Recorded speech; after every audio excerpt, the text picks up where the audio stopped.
and it hits me, oh my gosh, this is that triangle. You know, there's explanation for everything that occurred in the Rendlesham Forest incident that doesn't involve aliens at all. It was completely silent. It comes right over our heads.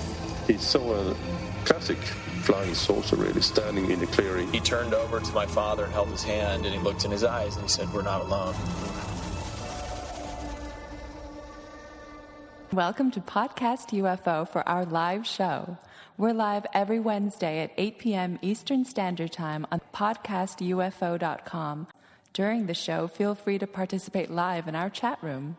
And don't forget to like us on our very active Facebook page. Hello and welcome to the show. I'm Martin Willis, your host, and we have a great show for you tonight with guest Jan Harzan. He is the Executive Director of MUFON, and he has a real interesting background, and we'll be talking more about that. But before our guest, I have, of course, Alejandro Rojas coming up with the latest UFO news. If you have not been able to tune in for the last few weeks, we are no longer live on the Dark Matter Digital Network. We're live right on podcastufo.com, and we will be from now on. If you're listening to us still on the Dark Matter Digital Network, well, you're a week behind. But if you're fine with that, I'm fine with that. It's just that people were in the chat room last week that thought they were listening live, but they were actually listening to a pre-recorded show. So anyway, speaking of chat room, if you'd like to come join us, it's on our website, and you can pose some questions and interact with other people in the chat room. And we do take calls after the first half hour, and that number, you may want to write this down, is 603-967-4030. Some quick housekeeping. If you want to jump in to hear the whole shows as a podcast and get to all the archives for as little as $1 per month, you have just 2 days, and you'll be grandfathered in at that amount. Then the minimum goes to $2 a month. Well, the reason I'm mostly doing this is PayPal takes 1/3 of the first dollar, so it's a transaction fee. Also, this coming year, I may, as soon as sometime in January, be adding more content for subscribers, which will be an additional live show on other topics, and you just have to stay tuned for that. And Alejandro, how are you doing? Happy New Year to you. Happy New Year. And to everybody else, I should say, yes. Mm-hmm. So you're traveling all around. You're here just for today, and then you're going to Denver. You've been out to California. You're a traveling man. It's the holidays, you know. That's right. I'm really close with my family, my sisters, and everything. So, and now we're all spread apart. I have 2 sisters. One's 2 years younger, one 3, and this year was just kind of weird where we weren't all able to get in one spot. So, so that's what it's all about. Oh, absolutely. It's kind of fun when your relatives live in different places. You get to visit interesting places, if they're someplace interesting, that is. Yeah, I mean, I we've talked about on the show, I make every excuse to go to California, so I love getting out there. And Denver's my hometown, which I love. And this is kind of funny. So it's my girlfriend's birthday today. Happy birthday, Karen. But so we're going back to Denver, and South Park fans will know about Casa Bonita. Oh, yeah. Which is a real place. It is. So, it's a great restaurant. It's really fun. Yeah, you've been there. We've talked about that. So I'm going to take her there just because it's so unique and cheesy, literally, as well as, and otherwise. But all right. So what is going on with the UFO news this week? Well, like you said, it's been very busy. So even Roger Marsh, who does a lot of writing for us, is the director of communications for MUFON, has been taking some vacation time. Bless his heart. He's such a busy guy, as people can imagine. I mean, those headquarter people at MUFON. Well, and did you say you're having Jan on today? Yes, Jan's on tonight. Yeah, So Jan heads up the headquarters at MUFON. They're so busy. People don't realize the day-to-day takes up a lot of work just with the website, just like with us, and then all of these things going on. So people expect so much of MUFON, but they're just volunteers, and there's just a handful. And these people like Roger and Jan just keeps so busy. And but he finally has taken some time off. And really, I don't know that he has. In the years that I've known him, he's usually just busy. He even told me, do you want me to write some stories while I'm on vacation? I told him, heck no. Enjoy your vacation. Wow. So we don't have much. We've only got one story here, although I do have a bit of an update on another story that I just haven't gotten to write about, but I do have a reference for people to find more on that. But let's talk about this first one that Roger wrote. This is a video and some photos from Montana, Billings, Montana. This was captured on December 12th at about 9:15 a.m. This gentleman said he saw these lights and looked at them with the binoculars and that they looked parachute-like. And he kind of draws in his picture an upside-down kind of parachute thing. So his this drawing is really weird. Mm-hmm. When you look at the pictures and the video, you see anywhere between like 2 and 5 lights, individual white lights. And it's during the day, so these are possibly things that are reflecting. They don't seem – there's a short video of them. They don't seem to be moving very quickly, so it doesn't seem like they're birds. But this person was under the impression, that they looked like parachutes. They don't seem to be falling like parachutes. Of course, that's another possibility, that they're parachutes dropped by a plane. But he said that they just kind of faded into the clouds, and that was it. Not much testimony came with the pictures and video. Yeah, it's a real quick video clip as well. And you're right about the drawing. It's sort of like a fiery red-orange, upside down, almost like a flame. For a minute there, when I first looked at that, I was thinking, it must be flares or something. But, from what he saw in the binoculars. But awful hard to say on that one. Yeah, and you know what? Even with the pictures, when you blow them up to look at the objects, they don't look like what the person drew in the picture. So, I wish we could have seen what they saw when they had the binoculars on them. But it is kind of an interesting sighting in that it isn't you can't immediately determine, what it is that's in there. Right. So is that basically the only story? The only story. But I have another one. Okay, so, good. There's been a lot of conversation this week in the Open Minds UFO group on Facebook. And you've probably seen this because you're in there quite a bit looking around, I know. And this is about a story that was written about actually a while ago. In fact, I'm going to look to see when we first posted it because I think I ran across the first story on this. And this is in Ontario, where a gentleman saw he did a talk, but it was essentially about how this guy is a UFO researcher and how he has this interesting photo of a UFO. They posted the image, and it was really cool. In fact, I got a preview of the picture. I had a copy of it because I thought it was really cool, and it looks like a silver disc.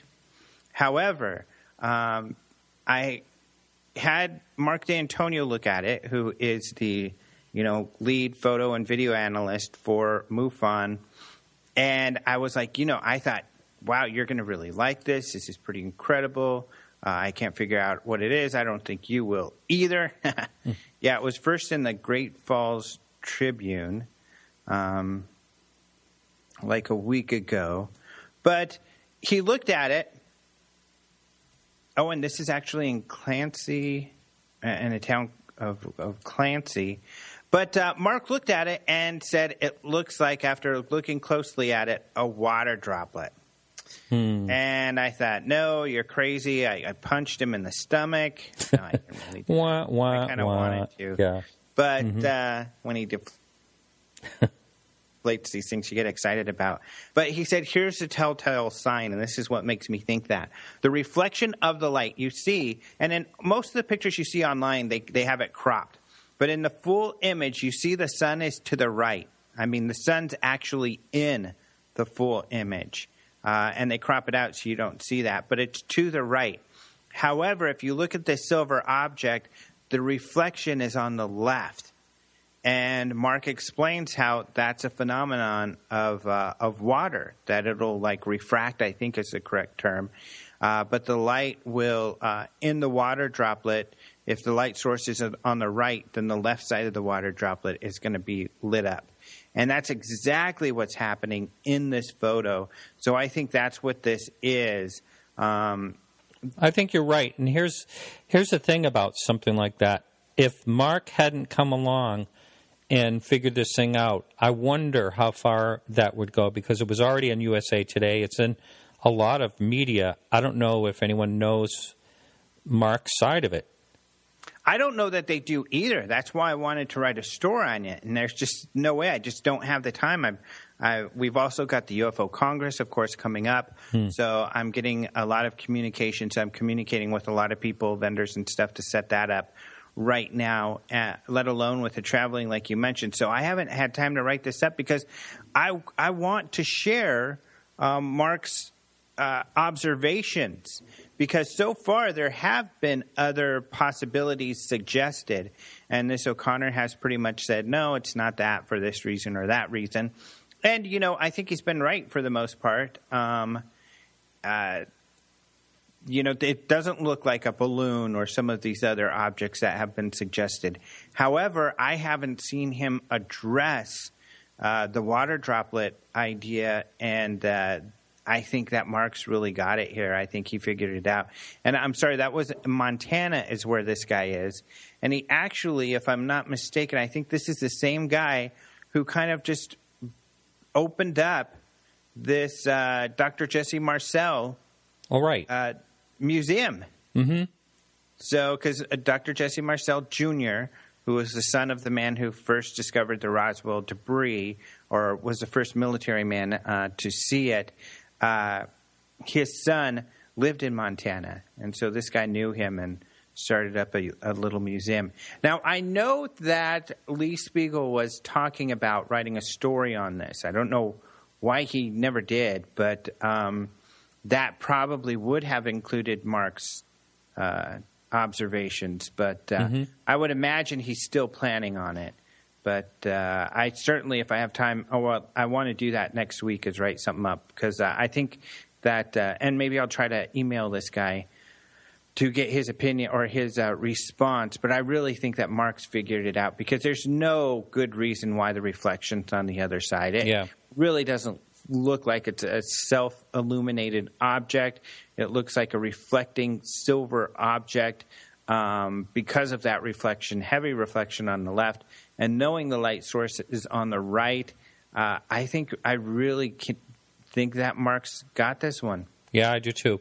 And yeah, I trust Mark with his, with all the research that he's very careful. He is, and he does this to me all the time when I get excited about an image, and it's my favorite thing to try to stump him. And he hasn't convinced me every time, which we've probably talked about before. Right, yeah. But there are plenty of times where I'm like, there's no way he's going to convince me. And he, demonstrates to me that he's exactly right. And by far, more often than not, that's what happens. Mm-hmm. Mm-hmm. Well, Alejandro, you have some safe travels ahead of you, and have yourself a great New Year. You too. Happy New Year, everyone. Is there like a Happy New Year song? I don't know the All Lang Synes. That's the only one I know of. I think UFOs are coming here, be sure to wave. Hey, that's kind of cool, huh? That's pretty good. Well, and for just listen to you better stop Martin now. Willis on the podcast UFO. Oh, right, UFO. Yeah. All right, man. You have a good one. All right, you too. Talk to you later. All right. So hang in, everyone. We'll be right back after this music break with Jan Harzan.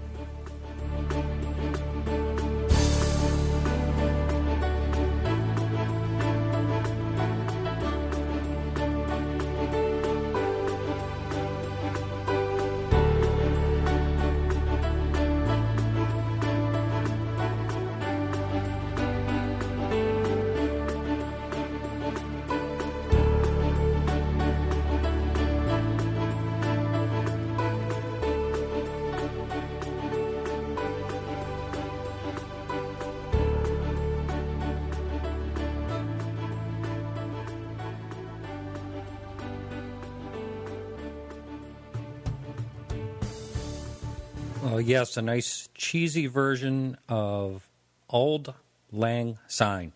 Anyway, Happy New Year, everyone. And on the phone with me is Jan Harzan. How are you, Jan? Good, Martin. Great to be here. Thank you. Yeah, I'm going to need to try to get your volume up a little bit. I can just barely hear you. You know what? I'll just pick up the handset. We'll do it this way. Okay, sounds good. So, Jan, welcome to the show. We were at a conference, and I just missed you. This was the New England conference. So, do you travel around to all the different conferences, or a lot of them?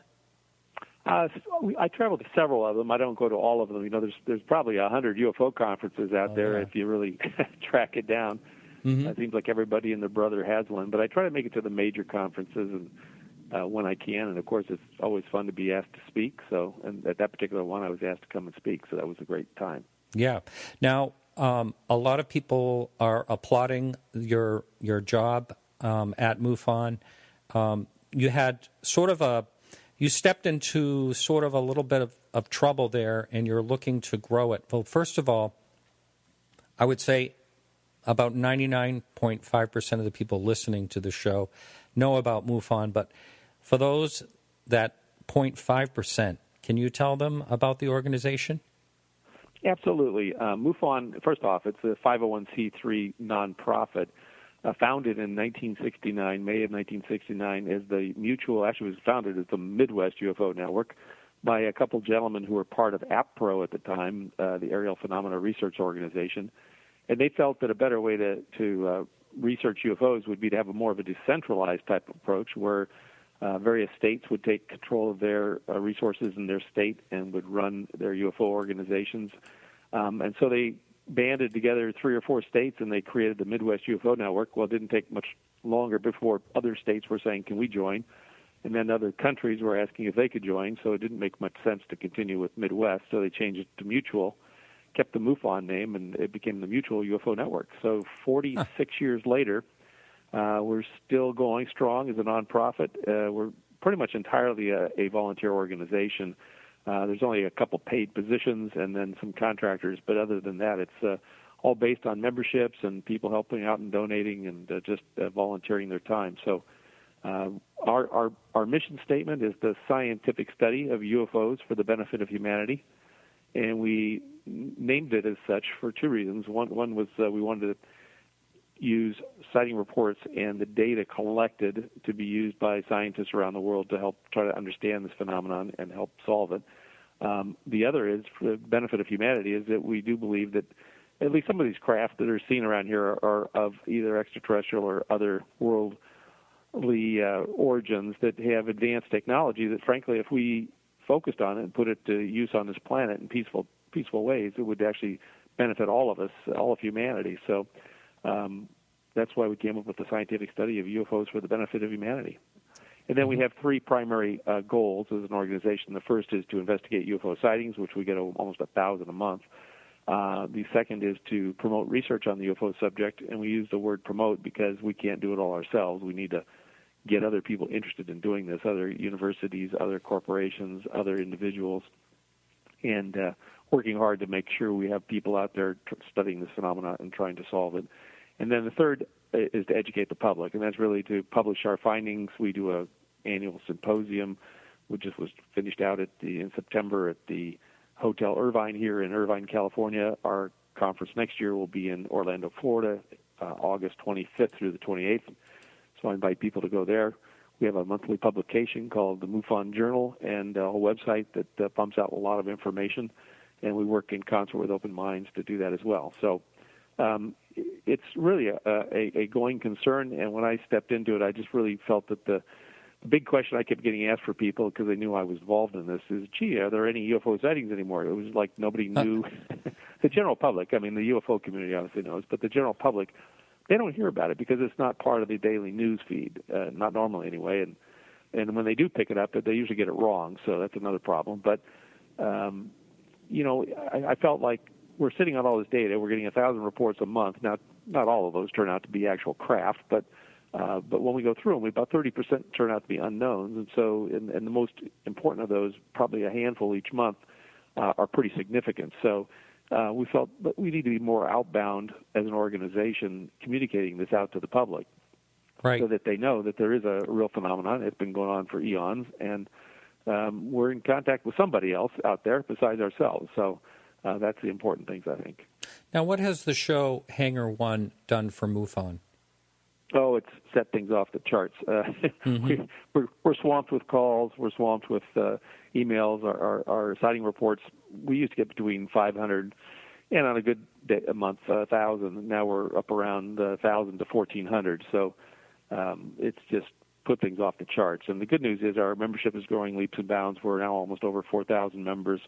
When I was announced as the new executive director back in August of 2013, we were at 2,500. So I'd love to see that number be 50,000, and we're trying to put some actions in place to get it to there, just because that will fund the ability to pay for some other positions of people like a paid director of research, a paid director of investigations that I think are required to really do the work that needs to be done in this field. I mean, we're basically a volunteer organization, and you can only get so much done with volunteers, and if you press them too hard, they tend to go away. So I think it's just got to get to a funding level about $1 million a year or two, so that there's salaries there for people who have scientific credentials who can come in and work and help press this thing forward.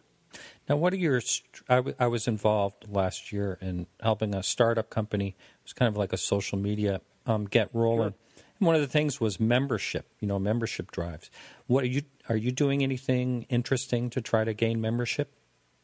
Well, we're trying to do it through the website. Our website gets about 120,000 visitors, unique visitors each month. And if we could convert just 1% of those to new members, we'd have a significant growth in our membership. Even 1/10 of 1% would be huge for us. So we're trying to work it through that.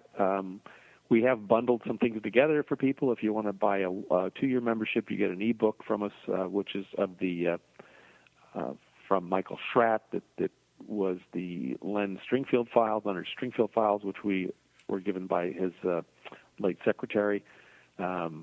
That's pretty phenomenal to get that. And then if you're a 3-year member, you get a physical book that's worth $35. So literally the membership is $35 a year, $30 if you're a senior over 65 or older.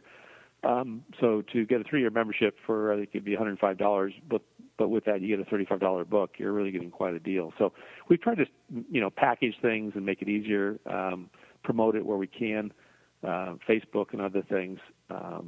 But it's basically people who are interested in the subject, who want to learn about it each month, get the monthly journal delivered to either to their inbox or to their home address. See what's going on, the latest in sightings, latest on investigations, and that kind of thing. So that's what we've been doing. We probably could do a lot more, and I'm actually looking for a membership director, someone who's got some knowledge in that field and could help us put something together. Yeah, there are some interesting strategies, but each has to fit the situation. When it comes to right. MUFON, what was the highest peak of membership? Are you aware of that? I've heard it was fairly high at one time. Well, my understanding, and I wasn't there at the time, but it was back in the 70s and early 80s. But it was, I think, peaked over 5,000 or 6,000 people. Right. Yeah, that's what I remember hearing that. Yeah, and it should. I can see it getting back there, and just one of the things that I thought is, the old methods or whatever were a little bit clunky. Now, like you're saying with your website, things can be more streamlined. I remember joining, maybe 4 years ago, and I never was even asked to redo my membership, Right. So we put some of that in place, renewal reminders. Mm-hmm. All sorts of things. Yeah, no, you got to make it interesting. The other thing is, our membership, what would you call it, demographic is an older crowd. I mean, overall, we probably got 60% members over 60. So it's the people who were alive in the 50s and 60s when this was a huge, it was front page news, and magazines were publishing it, and everybody was covering it.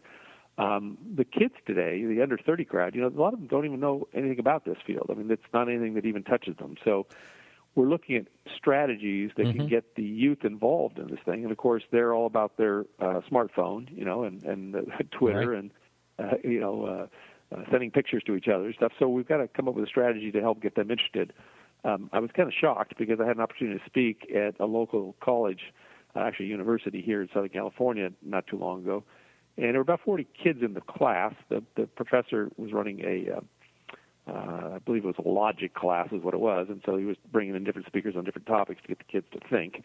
And I asked him the question, how many people here have, think that there's life out there? I usually open my talk with that, and usually 100% of the room will raise their hands. Of course, there's some life somewhere else out there.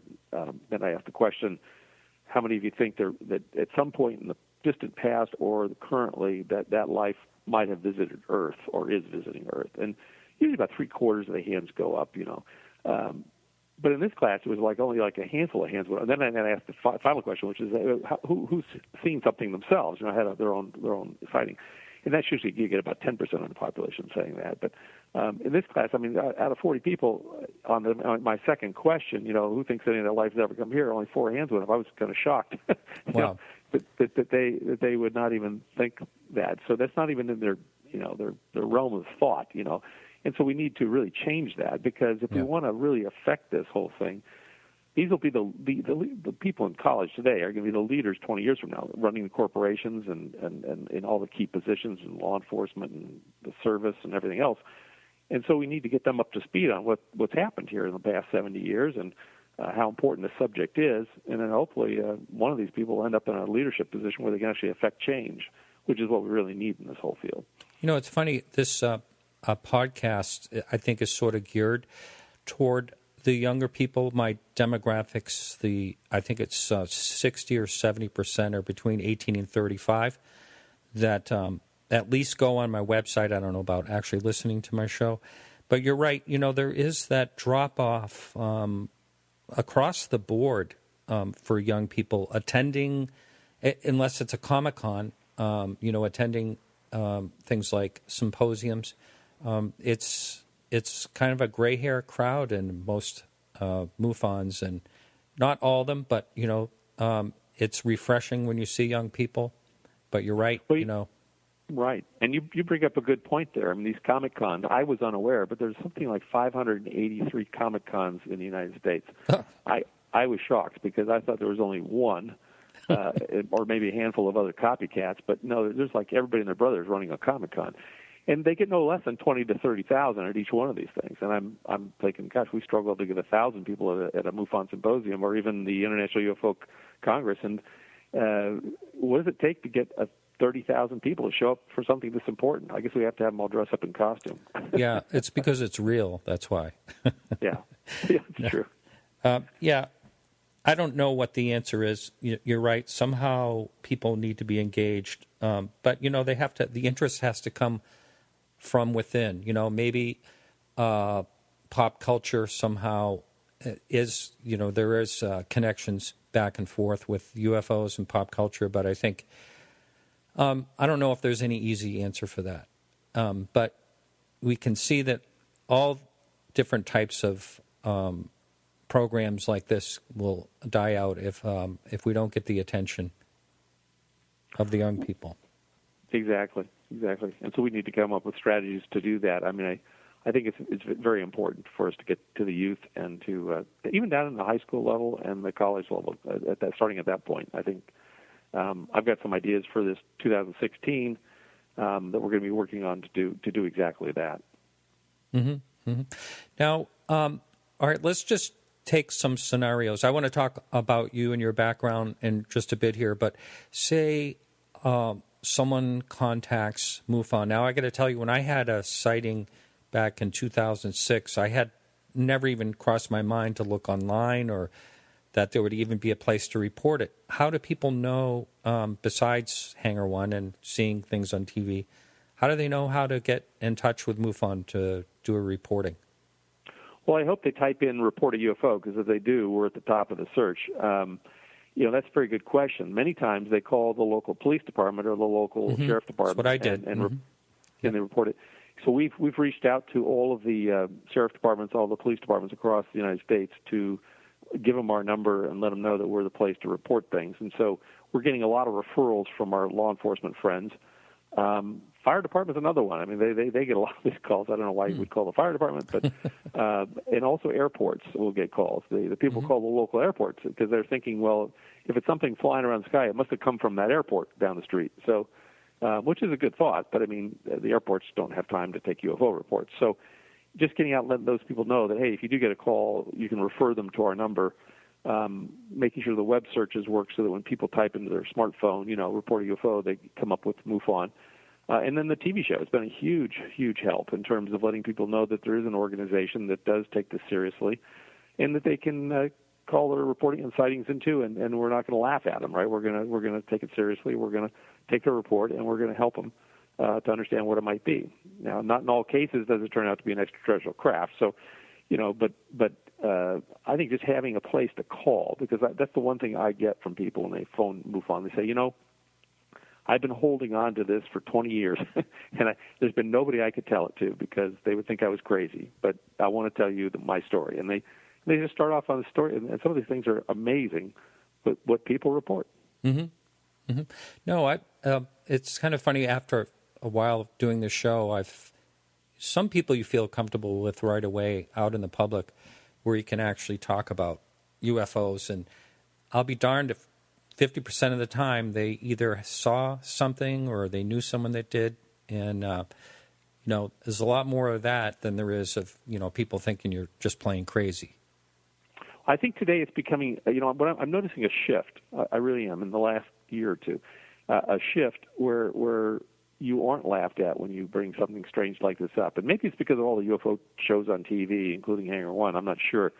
But people seem to be much more open to it. In fact, I'm surprised how much NASA is talking about life out in the universe. They've really amped up their whole search for life, and the fact that we want to get people on Mars and we want to do this and that, and we want to go faster than the speed of light, which is I'm blown away by all this talk that Bolden, who is the new director for NASA, is sharing. I guess he's been around a year or two, but I've just never heard this kind of talk before from NASA. They've always been very tight-lipped, even JPL. But I mean, it's refreshing actually to hear them talking about this stuff. I keep waiting for them to announce, we found a little ship here parked on the moon or something of that nature, right? Yeah, I know. I keep waiting to see if they'll find something up on Mars. Some signs of microbial life or anything. Just to finally just get that over with, because we know it's there. We just want to see proof.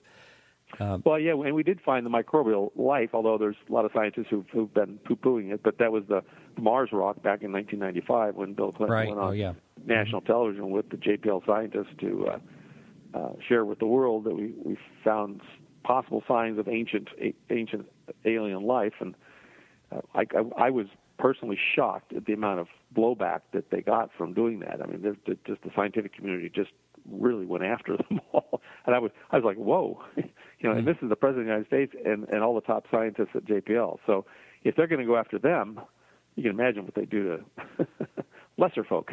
Yeah, right. So we're on with Jan Harzan. If you're listening live, you can jump into the chat room.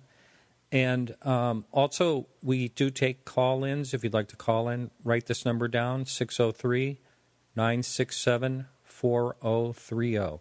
Now, someone emailed me a question that they basically, I don't see the email right here, but they basically said that they thought MUFON was going a little bit fringe on certain subjects. They didn't really give any examples.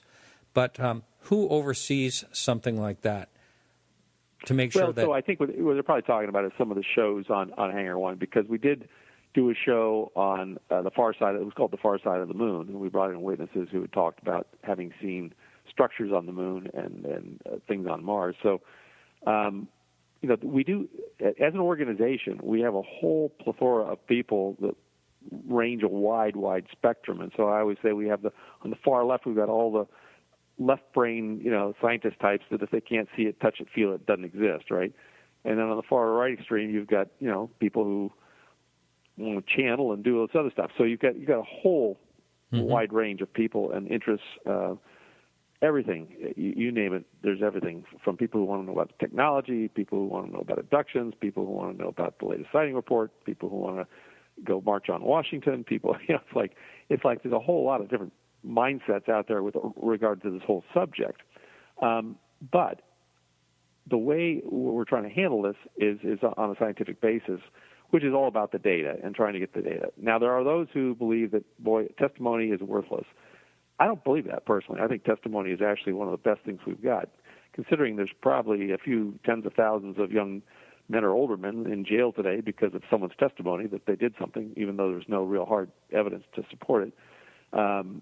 If it's good enough for court and good enough to put someone away for life, it's probably good enough for us to understand what's going on out there, particularly when you look at the credentials behind some of these people reporting these sighting reports. I mean, we have doctors, lawyers, airline pilots, law enforcement people. I mean, these are people who, frankly, they fear losing their job, but they feel so fervent about what's going on that they feel like they need to report it. So, there's no doubt that there's a real phenomenon here. There's no doubt that there's somebody visiting us from someplace else.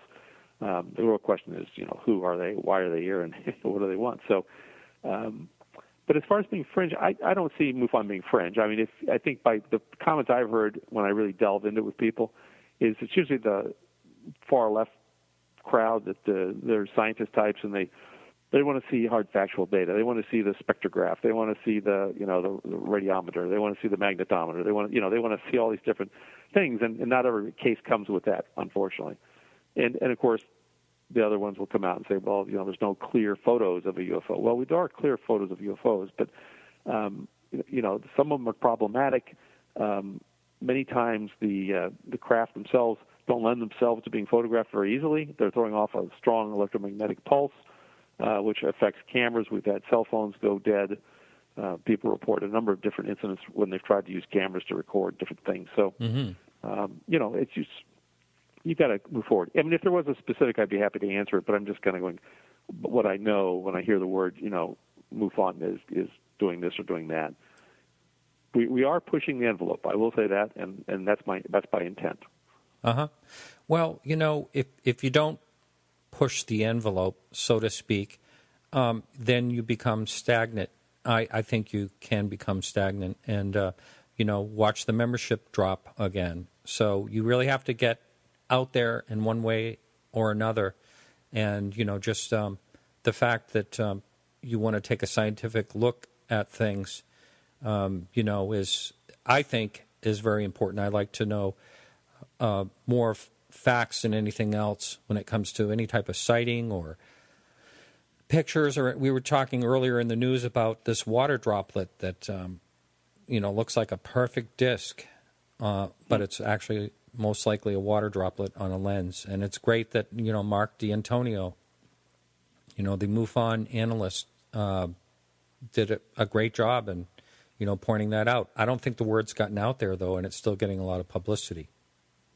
Yeah, we had a similar case about a year and a half ago where there was usually these are cams set up outside to watch someone's property. And what will happen if it rains on the dome, which is the piece of clear glass that's surrounding the lens to keep it from getting wet, they'll drip down and it'll cause it to distort the image of what it's seeing. And it does make pretty spectacular videography, but then once you really look at it and figure out what's going on, it's more a trick of the lens. I haven't seen this particular one you're talking about, but I have no doubt that if Mark thinks that's what it is, that's probably what it is. Yeah. I was so glad. We almost lost Mark, last year. I'm sure you're aware of that. Yes. Geez, so glad he's back, and he's in actually really good shape. So, thank goodness. Yes, I agree. I was fearful we wouldn't have him, but no, he's back, great, gaining strength each and every day. So, for those who don't know, he had a valve replacement. I think two valves, I believe, were replaced in his heart, and it was a pretty traumatic surgery, and actually didn't go quite as well as they'd hoped. So, but he's recovered phenomenally. So that's awesome. Right. Now, as far as MUFON goes, as far as like the mission statement, you kind of went over that. But what are you bringing to the table in your changes as you've come on board? Well, the first thing I did was I grabbed my editor for the journal, Roger Marsh, and I said we need to have a communication strategy. We we're getting all these cases in here. We're at the time we were known as, the joke of the day was, MUFON is a black hole. Everything goes in, nothing comes out. So I said, I don't want to focus on IFOs because I know we have lots of IFOs, and that was something I really felt didn't need to be identified objects. Mm-hmm. Identified flying object, correct. I mean, and there are. I mean, there are lots of things that are reported to us daily. Planet Venus, balloons, drones, you name it. There's lots of stuff flying around in our skies that is not a flying saucer from Zeta Reticuli. So, but they do look strange, and I've seen them myself and chased them with my cameras because until I could actually identify what they were. Chinese lanterns is another one. Those are really little devils up there in the sky, and then they have a wedding. They let off 100 of these things, and it looks like a flotilla of UFOs coming across the sky. But really, it was communications, and the fact is we need to pick our best cases. We need to be communicating those out. And so on our website, if you go to MUFON.com, on the right-hand side is the UFO traffic report. It might be below the fold, but it just scrolls through, and Roger tries to put at least one or two stories a day up that come right out of CMS. So he's going through CMS, our case management system, which we get 1,000 reports a month in, and he goes through it every day and pulls out the best 2 or 3 reports, and he writes up a little report and puts it on the traffic report, so you can actually see it. Now, you can actually go do your own pull on what's coming in by either going to the live event map and clicking on that, which takes you to UFO Stalker, which is completely fueled by MUFON, or you can go to Track UFOs and search the database and just put in the last 24 hours for your state or for your location, and it'll tell you what's been reported to us. So we're just trying to make it easier for people to see what's happening around them. If they have an event or they see something themselves, that's the other thing. We get a lot of calls from people saying, hey, I just saw something. I'm out here in Susanville, wherever, and did anybody else see it, right? So we can quickly check. Actually, they don't even need to call us. They can go right online and see if anyone else saw it. So that's the beauty of the website. We're trying to make it even easier. We've got some plans in place to put a whole new look and feel to the website to make it much easier to get the information back out. But it's really communication. That was my number one thing, was we need to be communicating what's going on in the field on a daily basis and be the place where people go for their UFO news for current sighting reports.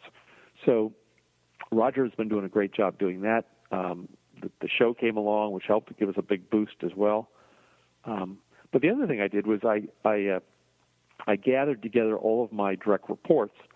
My director of investigations, Steve Hudgens, my director of research, Robert Powell, director of communications, Roger Marsh, and Dave McDonald, who's the former executive director, has been helping me out as a business development director for international, because there's so much going on internationally now that's just incredible. We're actually in over 41 countries in the world in a big way. So that's a lot of territory to cover. And then in the United States, we're in all 50 states. So it's just a lot of action happening, a lot of people needing a lot of attention, and just trying to make sure we're able to service those folks as best we can. And then the other thing was from a experiencer standpoint, and we used to have an abduction research team. We changed the name to Experiencer Research Team. It's run by Kathleen Marden, who is the niece of Betty from Betty and Barney Hill. If those remember the abduction case of Betty and Barney Hill back in 1961, I believe. She's the niece. The family has had nothing but experiences their entire lives, many of them, and she just does an outstanding job helping us build a team of people who can help experiencers figure out what's going on with themselves and get the help they need, whatever that might be, whether it's just someone to talk to, whether it's they want to report their experience and have it be part of the public record, whether it's they want to join an experiencer group where they can have closed meetings with other experiencers like themselves and help share their experiences. I mean, a lot of these people can't talk to their family about it because it's just too far out there for them. So they need support, and that's another big thing we've been doing. Wow. Now, a question came up on the message board, and I had just written it down too. Is there any cooperation at all with Peter Davenport? Oh, absolutely, yeah. Peter actually used to write a column for the MUFON Journal, and I love Peter. I've known him a long time. He does a great job with the National UFO Reporting Center. I'd love to see the two feed into one database. We talked about it at some point in the past, but it never happened. But no, Peter has the phone number and names of all of our state directors, and oftentimes when he gets a case that he thinks is real, he will call up directly himself to that state director, MUFON state director, and say, hey, I've got a hot case here. Typically, I'd say 75% of the time we have it in our database as well, but sometimes he'll get something we don't have, or we'll get something he doesn't have. So we definitely do try to share with each other. And Peter, I just think the world of it. He's been doing this for years now. It's a passion of his, and absolutely. Not only Peter, but also the NARCAP, the National Aircraft Reporting Agency. So we're trying to work with, and we're also working with agencies in Europe, which some of them are associated with the government, so they probably don't want me to mention their name. But much more. There's much more collaboration going on today than there ever has been, which is just terrific. I think that makes total sense, and I would love to see the databases commingle together, because I think most reporting centers have kind of the same philosophy where they're not going to share. They're not going to share the information of the witness or anything like that, as far as I know, right? Well, we don't know. I can't speak for any other database. But, the funny thing is I went out and looked at some of the other databases that are out there collecting information. And the interesting thing I found out about them, this is not the case with the National UFO Reporting Center in Peter Davenport, but it is if you go try to find out who owns those websites, there's no ownership listed, which I find very strange. To me, I wouldn't want to report my story to a website that I didn't know who owned the website. Hang on just one moment, please. We have a call coming in. Hang on. Hello, caller. Hello. Hi, is this Ray? It is Ray. Hey, Ray, how are you? You're on with Jan Harzan. Hi, Ray. Oh, good. Good. Hi, Jan. Hey, I just thought I should call in there. I just wanted to tell Jan about something that he might want to know about and probably should know about. But it's ancient history as far as MUFON's concerned. But Jan, let me say, when I tell this, if I may tell it, I don't want you to feel that this is taken as any reflection on MUFON or you personally today or anything, because it's something that's back 28 years ago. And may I share that with you? Oh, absolutely. Thanks, Ray. Okay. This is what it is. Now, I happened into this, and it's absolutely something that I know was a fact because I was there. I had moved to Maryland in 1986, and in early 1987, I had been attending the meetings of the Fund for UFO Research in D.C., and I was attending the one that occurred just immediately before the 1987 Mutual UFO Fund for UFO Research joint presented conference. They were both involved at American University. And I was at the meeting, and present at the meeting was, of course, the person that handled the money, the Richard Dick Hall, and there was Bruce McAfee, who we all know, there at the meeting. There was also two members of the board. He was the head of the National Aquarium in D.C., and the other lady I have in mind was his wife. Well, they got to talking about the tremendously complex logistics of putting this thing together, and there were numerous people were being flown in from several different countries, and of course, and Bill Moore was brought in as well as Whitley Strieber. And what happened next was beyond my imagination. I'll backtrack a little bit.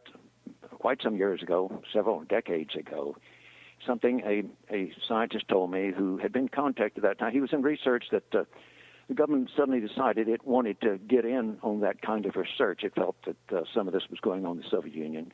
So the scientist was contacted by a person from the Central Intelligence Agency and asked to go to work for them. And he said, look, I don't want to work for the Central Intelligence Agency.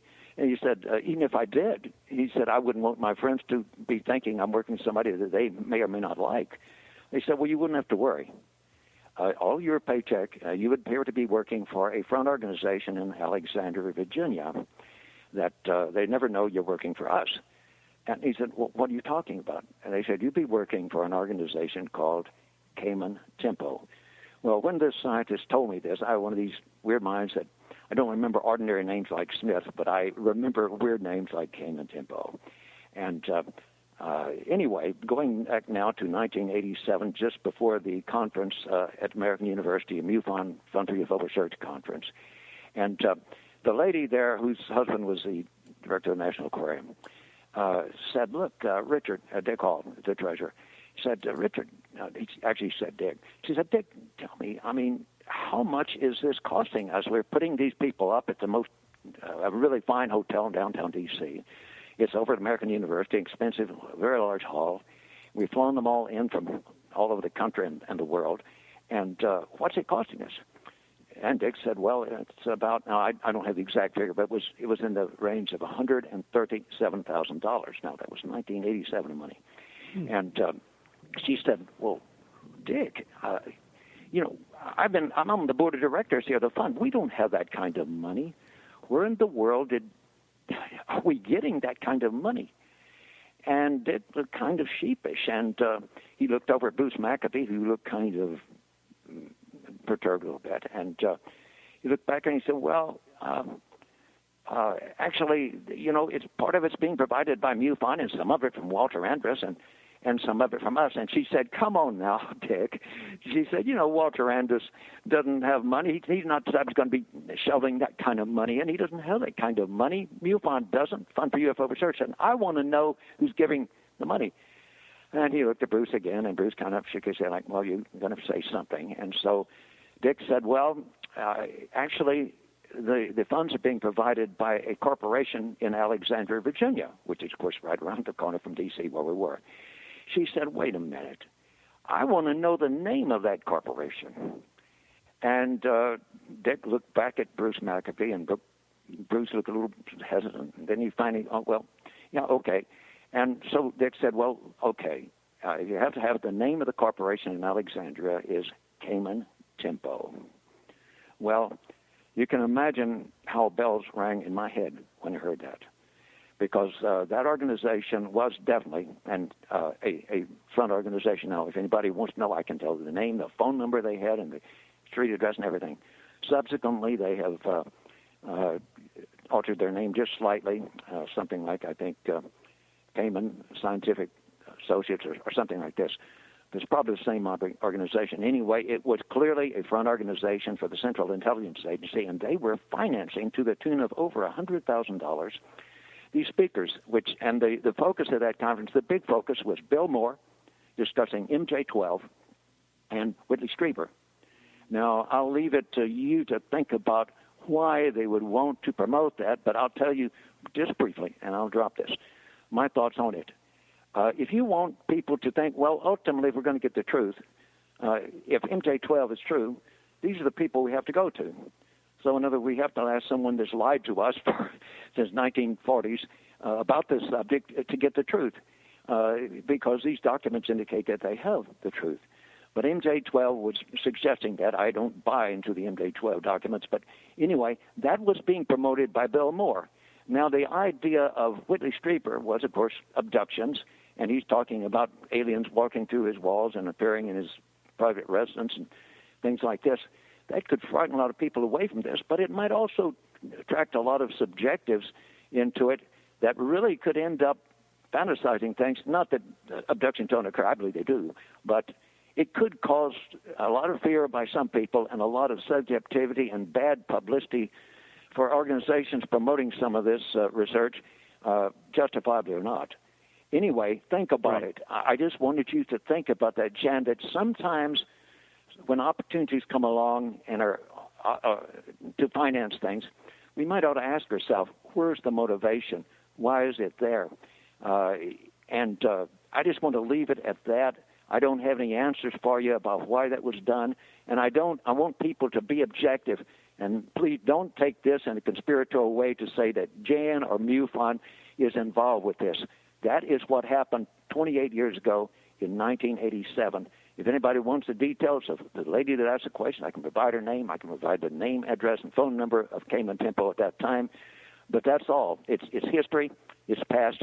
But I just thought you might want to know about that, Jan. No, I appreciate that, Ray. In fact, you and I probably need to talk sometime. But, you bring up a good point. I mean, what role does the intelligence community play in this whole subject? And frankly, I think it's probably a big one. And I think a lot of it's disinformation that's being passed on. And it's hard sometimes to root through what's truth versus what's just disinformation to mislead people. But yeah, absolutely. I've got my eyes wide open. I probably need a full-time intelligence person on staff just to tell me where the dirt is, But so right, yeah, it gets terribly complex, and I'm not sure any one of us can ever figure out it all. And let me say this in closing: I do not blame the intelligence community for wanting to be involved. There are some very, very deeply important things here, both scientifically and strategically, and that may be involved, and I don't consider these people necessarily bad. They're doing their job. I don't understand why they're handling it that way, but at least they are involved. And by the way, Jen, feel free to call me up sometime and let's have a personal talk. Okay? That'd be great. I'd love to do that, Ray. Thanks. Good. Okay. Well, thanks. That's all I wanted to say. I'll close off. And anyway, thanks for listening. Thanks for being there, Jen. Happy New Year, Ray. Bye-bye. Thank you. Same for you.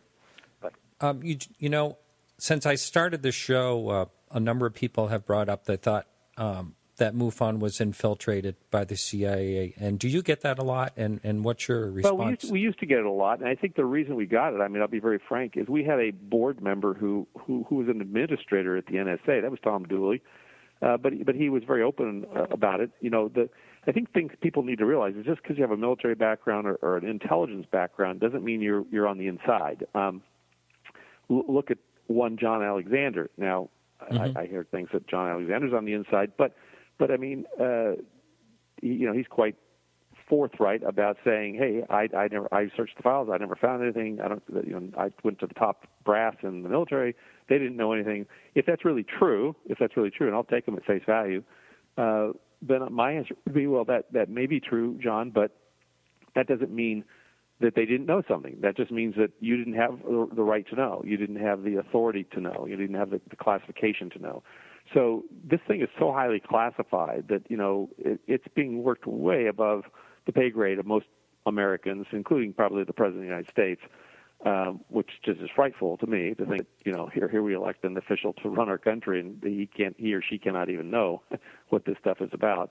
So there's something definitely going on. The other thing I often think about is, let's say that you or I knew the full facts behind this thing, and now we've been totally briefed on the subject. There may be something there that, frankly, that they're trying to protect us from in trying to hide all this. I'm not an advocate for hiding it. I believe, let the truth, fall where the chips may. But, you have to really think that they believe they are doing the right thing by doing whatever they're doing, as bad as we view it to be. So I give them the benefit of the doubt. They're doing their job. What we try to do, frankly, at MUFON is try to cut through all the BS. Report the sightings as we see them, investigate them, and try to put them in the various buckets, whether they're true unknown or whether they're an IFO or whether they're a hoax or whatever they are, and then let researchers kind of delve through that and try to figure more out from it. There's a lot to be learned from what these objects do in the kind of maneuvers they take and how they get from here to there, and just huge, huge breakthroughs for our whole planet if we can just understand this stuff. Yeah, okay. Now, in hour two, we're going to take just a quick little music break. That's going to be less than a minute or so. But in hour two, I'd like to talk to you about your background. And I also want to hear a follow-through and what happens when someone reports a sighting. Where does it go? How is it decided where it goes and all that stuff? So absolutely. I'll take you through it all. All right. So hang in, everyone. We'll be right back right after this quick little music break.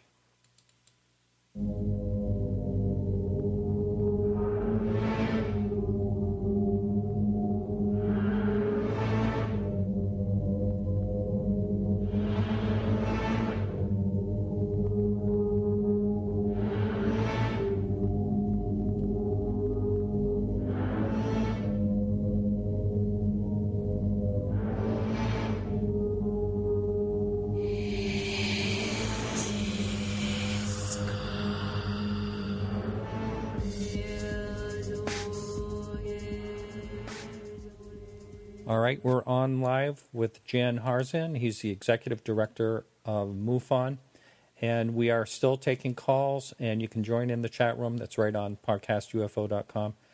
And so I thought that was interesting, Ray's story, and really makes you really wonder. And I'd be glad to, off air, I'll give you Ray's contact information. Oh, I know Ray. I know Ray real well. Yeah. So thank you, though. Well, and honestly, I mean, that's one of the things. I was just talking to another researcher today. We're trying to put together a research project, and one of them was to go look at this yellow book that's supposedly out there. And as I was talking to the individual, I said, well, I really think this may turn out to be something more of just a disinformation. I really don't know. I mean, I don't know if you even know what the yellow book is, but it's supposedly a book written by extraterrestrials that works kind of three-dimensionally, that supposedly tells the whole history of, the universe and how it all came about and how we came about and what their interaction has been with us. So it sounds fascinating, but to me it almost comes across as a story that's just a story, much like the American Computing Company years ago, where the gentleman was claiming to have been living next door to the chairman of AT&T, and he was given a P-Zistor, not a transistor, but a P-Zistor, which had some magical properties to it, and then a few years later, we had the gentleman up in the Seattle area who went out with his dog one day into the woods and ran into a saucer, and an alien zapped his dog, and he beat it over the head with a branch and knocked it out and put it in a refrigerator and put it in his car. I mean, it was just crazy stuff. But I mean, it made great radio talk show stuff. But to me, I honestly, either these are people who are just looking for attention, or this might be part of an intelligence apparatus that just wants to put what I call hooky-pooky out into the UFO community for people to chase themselves around in circles. So, one thing we try to do at MUFON is just stay very much to the facts. We get the reports in. We go meet with the people. We make sure they're real. We listen to the story. We try to corroborate those facts. We do an analysis, and if we can determine what it is, we'll list that. Sometimes they don't agree with us, in which case we have an escalation process so that they can say, I don't agree that this was the planet Venus. So we have a team that will go do that and allow it to have a second set of eyes or even a third set of eyes to make sure that we're giving it the due course. But you asked a very important question, was what happens when you report a sighting to MUFON? Well, you go to our website, click on Report a UFO, and you put in your information. Now, you can also report an abduction the same way, although we've got to change the question set around, and we're working on that. But you can certainly put your story in and what happened to you. Immediately upon pressing the submit button on the report, it goes directly to the state director or national director where your sighting occurred. So if you're in Idaho and you put a report in and you press submit, you've submitted your report, instantaneously that report, first off, it goes public, and we let the public know kind of the who, what, when, where, why. We don't share personal information, but we share, it happened in Boise, Idaho, at 2:15 p.m. on Saturday the 5th, and here it was a star-shaped object, and here's the description. So we give them the basic facts so that the public can see that, and that pops up on the UFO Stalker website. So you can actually track this stuff real time from your computer at home or from your cell phone. But the report goes to the state director or national director, where if you're out of another country, and that individual has field investigators who are certified by MUFON, who then become assigned to that case, and they're supposed to contact the witness within 72 hours and validate the case and do an investigation. Now, a lot of these we just have to do by phone because we have so many of them, and so many of the ones we get are just nothing but lights in the sky, so that's not always that beneficial to us, but we do investigate them. Lights in the sky could be anything from a satellite to an airplane to a drone craft with lights on it. These balloons that we're talking about, there's called balluminators, which you can have lights put into these things where they're party balloons. You can float in the sky with helium. You've got Chinese lanterns. There's a lot of things that could be besides an extraterrestrial craft. But on the other hand, I was looking at some video today of a very interesting triangular-shaped craft that was captured at nighttime, doing some pretty fantastic maneuvers. And so obviously that's not a Chinese lantern. That's not the planet Venus. Mm-hmm. You could pretty much cancel things out as you go through your thought process to weed it down to the fact that it doesn't match any of these known things, so therefore it has to be an unknown. But they assign a field investigator. They will investigate the case, and then they will put a case disposition on it and close it out. And that's the process that we go through. Now, while we were on that subject right there, closing out, I've seen a lot of cases I've looked through, and it says that it's closed. But are there some times that it's closed prematurely and that there should be more investigation? Well, when we say closed, we basically, what closed means is that the field investigator has put his or her best thought process and has given it a case disposition. The cases can always be reopened. There's nothing that's like, you close the case and it's sealed shut. You can't ever go back into it. So, no, if we get further information on something, we can go back in. When I say reopen the case, it's a matter of going into the database. We have certain permissions. So when cases come into the database, they can only be seen by the state director where the case is seen in terms of the personal information of who's done it, and then by the field investigator who's assigned to it. So we protect all the witness anonymity by not allowing anyone else to view those fields. But if that field investigator later on or that state director decides that there's more additional information or something that needs to be updated in the case, or the witness comes back to us and says, hey, I just found this photograph that I couldn't find when you were here before, I'd like to put it as part of the case. No, it goes right back into the case. So those case files are kept up to date. I see. Okay. Well, that's really good. And how about when? Well, you said earlier that it's volunteer. So you have all these volunteer MUFON investigators. Let's just say in the United States, if someone does something wrong, anonymity, they cross a line or something like that, how do you reprimand and how do you keep people that are volunteering their time straight? Well, we've had one or two cases. I mean, this is out of 80,000 cases where we've had to go back and redact or remove stuff that should not have been there. Sometimes the witnesses do it themselves. They'll write into the description box, even though in bright red we say, do not put personal information in this box. They'll put in their phone number, the name of their mother, her phone number. And so we have people who have eyes on the thing 24/7, literally pulling that information out of there. It doesn't happen often, but occasionally a witness will do that, and we'll put it in the proper. There are different sections of the report that we can put it into that, frankly, then are not shown publicly, that protects the witness information and their peace of mind. But as far as an investigator, we've had, I can't even think of a case where we've had an investigator do something of that nature. But if we did, we can immediately shut off their access, or we can, we would talk to them and understand why they did what they did.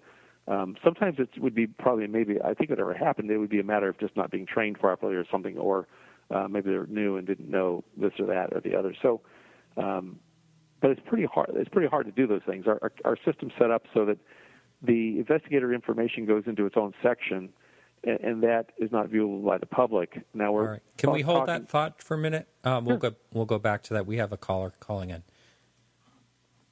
Okay, caller, you're on the air. And your name, please. Hi, Martin. This is Chris Lambright. Oh, hey, Chris. How are you? Chris, do you know Jan? Just fine. Hi, Jan. I just was listening in, and I thought, boy, this would be a terrific time to ask some questions that I've wondered about myself for quite a while. Actually, I've tried to jot some notes down here so I can try to make it clear, but first off, I'm not a MUFON member, so for what that's worth, this is kind of from an outsider. There's always time to join. There's always time to join. There is. Well, I've been around this a long time, but my questions actually relate to what I guess I could call transparency or accessibility of the information. And since you had just been talking to him about cases in the case management system, I thought maybe this would be a good time to call. But first, actually, there are three of them, and I'll try to get through them quickly, and then I'll hang up and you can talk. But well, that's fine. You can stay on the line. First off, from my own experience. And I've been told that MUFON does not allow any access to people who report cases, even to the extent of not even passing on my email address to a witness. So the witness could contact me if he or she wanted to. Specifically, one instance was I had checked the management system, seen a photograph someone had sent in, and it really looked like something that I was really interested in looking into. So I contacted the state section director and said, is there any possible way to even contact this witness? Nope. It was forbidden by MUFON. So even when I offered, well, could I send you my email address and just pass it on? And if he's willing to talk to me, I'd appreciate it. Nope, won't happen, which was kind of a jolt, but okay. All right. Now, secondly, then, it comes down to the case management system itself, because I looked at it just recently, and it still kind of looks, even though the MUFON webpage has changed, the case management system and the database search capability looks to be pretty much the same. But one of the things that I noticed is there's no way to search by your own terms.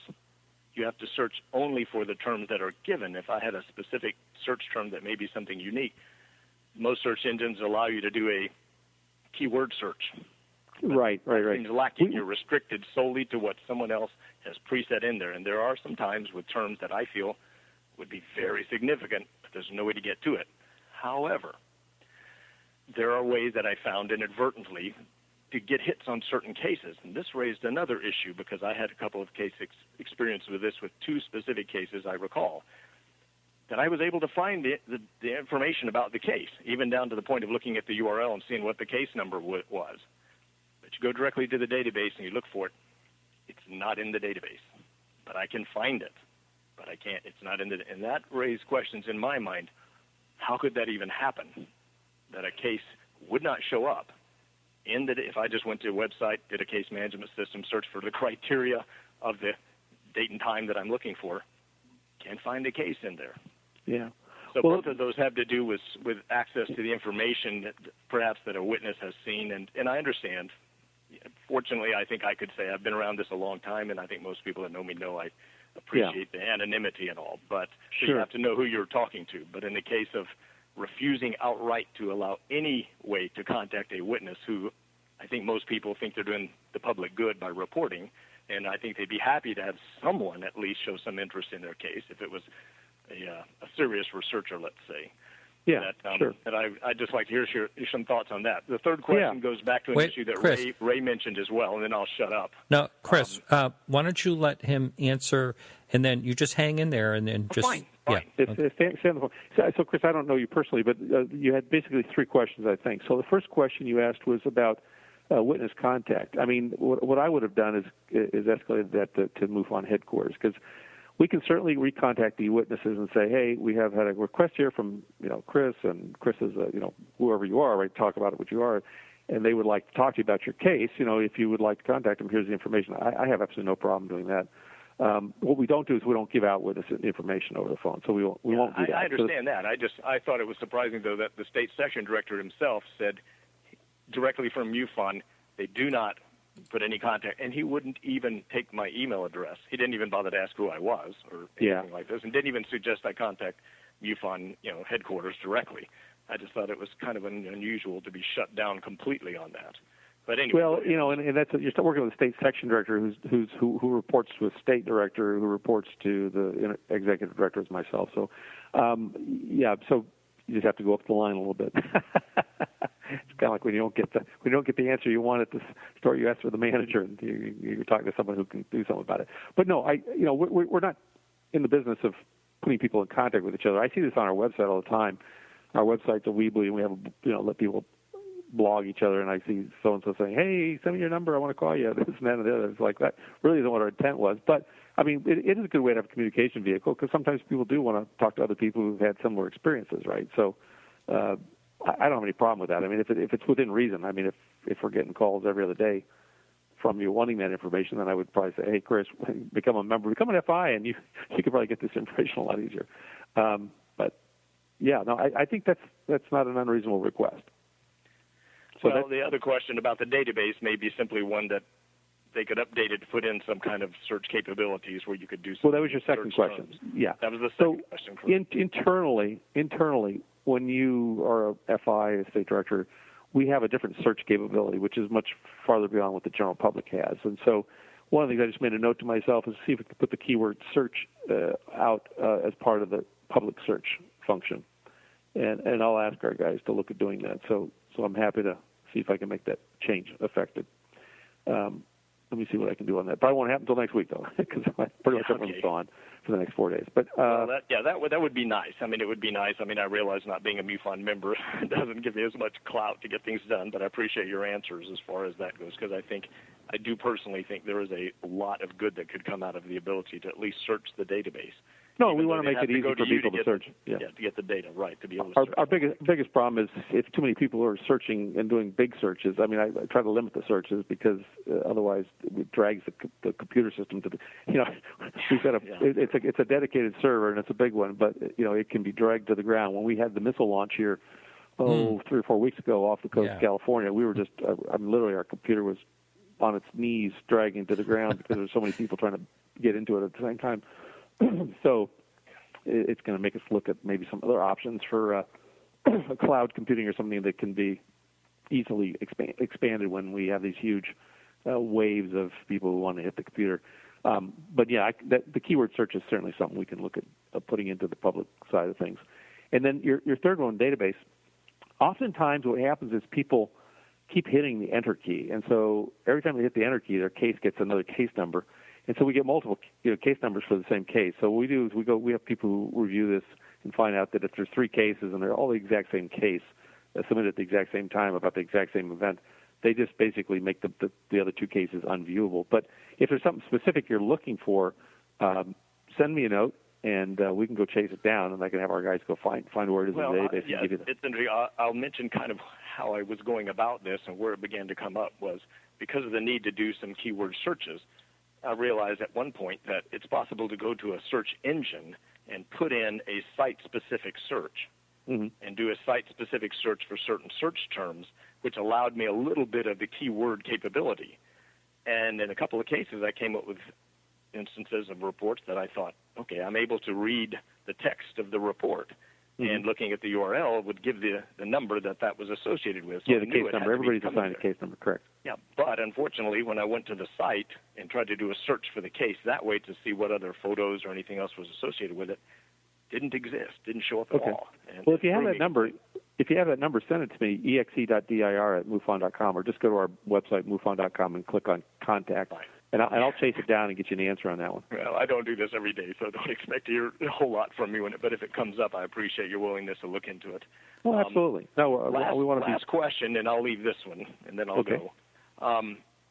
This kind of touches on the kind of thing that Ray had mentioned a little while ago. But over the years, there have been instances, of course, when people wondered whether MUFON is what it purports to be, as far as a legitimately public organization. And my first experience kind of with this was way back in the day when the Dallas MUFON was actually a part of MUFON. I've mentioned this to other people before, but it came down to something that was said where Walt Andrus even said, well, some of the best cases never appear in the MUFON journal.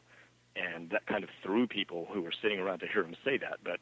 And of course, more recently, there's the controversy involving James Carrion and uproar over MUFON, essentially, at least from what it sounded to the outsiders, MUFON selling access to their report database to Bigelow, whatever Bigelow was doing with it. And for what it's worth, I've, in the last year or two, personally been told by someone that, and I think I would have respected their source, the money Bigelow paid out was actually coming from the CIA. And I was sent a form that has the name of the person who was supposedly the agency person at Bigelow's offices, which, of course, now apparently that's all been set by the wayside. But even in the report form, there's still this business of this third-party access. Information is provided to third parties, and, of course, I think Carrion probably touched on some of this. But I think there may be plenty of us out here that really wonder, who's pulling the strings or who's calling the shots behind MUFON if there are these comments of third-party people, and we know that certain information is being, or was at least up to the point that James Carrion resigned. And I'd like to hear more about that. I mean, I would just like to hear, why should the people out here believe that MUFON really is a legitimately public organization when you have these kinds of controversies that kind of show their heads every so often? Yeah, so the two items you're touching on, one is I think we talked a little bit earlier about, is MUFON infiltrated by the NSA, CIA, you name the 3 letters or whatever it is. The answer is absolutely not. In this case, I don't even think it was MUFON infiltrated by it. I mean, the point was it was Bigelow. I mean, I'm not implying anything about MUFON per se. Right. So the Bigelow, I can speak to the Bigelow because I was there when the whole thing got put together. The Bigelow issue, and remember, this is 2008, so it's over 7-8 years old now. I mean, it's kind of like ancient history in MUFON. But basically MUFON was approached by Bigelow Bass, which is Bigelow Advanced Aerospace Studies, and Colm Kelleher and that whole team, because they were trying to see if by funding rapid response teams, which we now call our STAR team, to get out to key cases quicker could provide better data. And so what they were offering was funding for airline tickets, rental cars, hotel rooms, go bags of, instrumentation, so that we could deploy people quicker. Because as a nonprofit, basically we were relying on the goodwill of our investigators to get themselves places. And so if you tell someone, well, I need you in Nome, Alaska, and you're going to have to pay for it, they're probably just going to stare back at you. They're not going to go to Nome, Alaska, right? So we put up this program in place to do it, and it was a hands-off relationship where Bigelow had nothing to do with MUFON. It was strictly, if we got a case and we investigated it, they just wanted to see if they could then go in afterwards. It's just like you want to go talk to the witness, they wanted to go talk to the witness too. If after we had investigated it, we felt it was something significant, and what they were willing to do was fund the rapid response to see if we could get better data quicker. It was an 8-month. So nobody at Bigelow's side had their own access to be able to go and search the database. I mean, they were not in. Well, not any more search than you could do as a public person. I mean, basically, they could go search it. Like anyone could go search the database. So, but that didn't really give them the information they wanted. The information they wanted was, okay, so you, MUFON, have gone out and talked to this witness. You believe this is real. You believe that craft really did land there. It really did leave landing traces. You've done your investigation. We'd like to send a team in to go behind you and do that. And that was the intent of the process. What was the controversy that James Carrion brought up over the fact that apparently John Schuessler was allowed to know who was putting the money up behind Bigelow, but from what I read online, John Schuessler wasn't going to tell anyone else who actually was putting up the money. And James, what I read. Right, and so James believed that it was CIA money, and at the time I talked to James and I said, look, the CIA or the NSA don't need to pay us X $1,000s a month to fund a program, and they were very explicit that they didn't want it to go towards administrative expenses. They wanted to go fully to investigative expenses. They wanted to pay for teams to be in the field doing the work. That's what it was. It was a very much hands-on kind of a thing. They don't need to pay to get that information. I mean, trust me, the NSA knows more about you and me than we would care to know. They know. They're listening right now. Yeah. Then what was the controversy over why John Schuessler could be told first off, it certainly sounded like the money was coming from somewhere other than Bigelow. I don't know the answer. I don't know the answer to that, but I believe it was a private individual. I'm 100% certain it wasn't the CIA that was funding the project. Even if it was the CIA funding the project, and this was my comment to James at the time. So if the CIA wants to pay us to do our job better, why wouldn't we take their money? Because honestly, there was no information being passed that was, and the public couldn't have. So it was really to find out if there were significant cases out there that might lead some, residual something that could be measured that could help bust the code on what this stuff is. This whole Bigelow Aerospace Advanced Study Group, where Bigelow had funded a number of scientists, I think including Jacques Vallée, I believe, I might be wrong there, but he had a whole bunch of scientists that he brought on to help study this thing because he has a personal interest in it. I mean, what can I say? People try to make him out to be this big bad guy, but I don't believe that's the case. I mean, he's just a very wealthy individual. I don't know any of them personally. As I guess I am making the point here that to the public at large outside of MUFON, I think there's a perception problem when clearly the money is coming from somewhere else that's not going to be told to a public organization, and even James Carrion apparently was not going to be privy to the, I think that's, that's like pack money behind a candidate somewhere, and you wonder who's paying the money.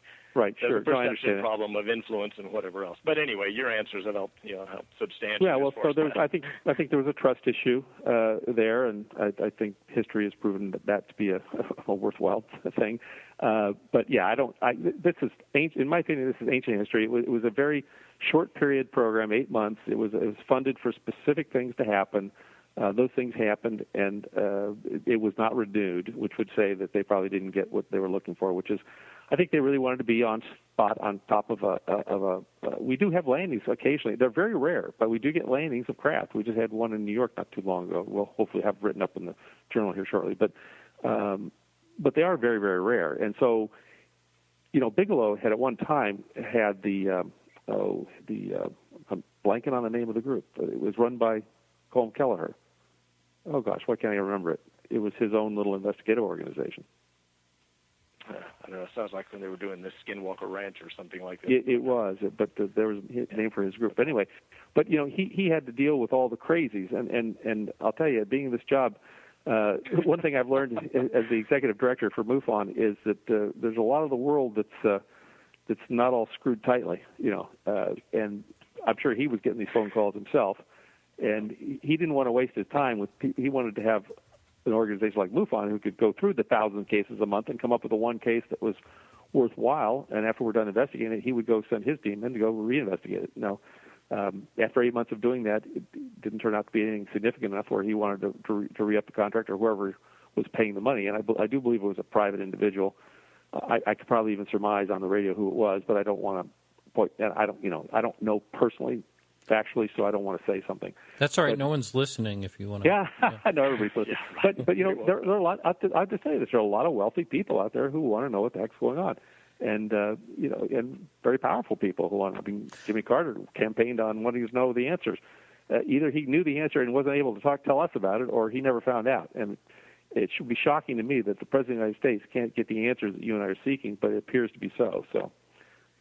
There's something definitely going on here. Well, I'll just say I appreciate your answers, and if nothing else, I'm glad there's a group out there that actually gives someone some place to call. And from what I understand, most people either don't call or call the police or somewhere else. So at least you and Peter Davenport are out there. But I will say I'm a big proponent of open source as much as possible. So absolutely. That at least there's no doubt and the trust doesn't become an issue. But anyway, Chris, I will give you a call or I'll shoot you an email. Okay, absolutely, Chris. And if you're ever here in Southern California, please stop by and I'll be happy to give you a tour. Terrific. Thanks very much. You have a great night. Thanks for calling in, Bye-bye. Chris. Thanks, Martin. Bye. Bye. Well, two great calls, I think. Someone was up on the message board, said that he heard that MUFON investigators were upset that they had to give their evidence that they collected for the STAR team and were not able to work the good cases. Are you familiar with what he's trying to say? I'm not sure I understand the question. So say it one more time. Yeah. It's more of a statement than a question. It's he heard that MUFON investigators were upset that they had to give their evidence that they collected to the STAR team and they were not able to continue their work on the cases. I'm not familiar of any where that. I have to know a specific case. I mean, so STAR team. Here's a misnomer. We think we've got this special team of people here at headquarters waiting to deploy. The STAR team is nothing but the better investigators in each of the states. So we ask the state directors, who would you like to nominate for STAR team? And what we want to do is we want to make sure we put our best FIs on our best cases so that they get followed up on properly. Mm-hmm. I think there's a minimum of like 50 cases that you've completed before you can apply to be on STAR team. And there's a whole protocol for that we go through when we do it.